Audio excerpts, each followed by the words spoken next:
Spotify doesn't have a public affiliate program, but you can still make money promoting it through creative strategies. Start by signing up for affiliate programs like Impact or Seize Your Affiliate. Some partners offer payouts for pushing Spotify Premium, especially bundle deals or device promos. Next, build content around music. That could be blog posts, playlist tutorials, or even best gear for Spotify listeners list. Uh, a link to Spotify offers with their affiliate code, especially in content that targets students, families, or audiophiles.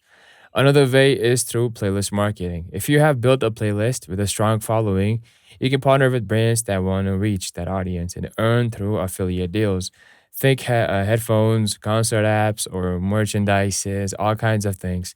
The key is pairing Spotify focused content with the right offers, then driving traffic consistently. If you're into this space, hit subscribe, comment down how you're thinking of using Spotify in your affiliate game.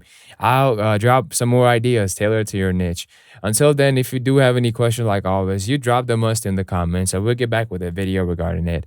And also, take care of yourself and drop some good music while you're at it.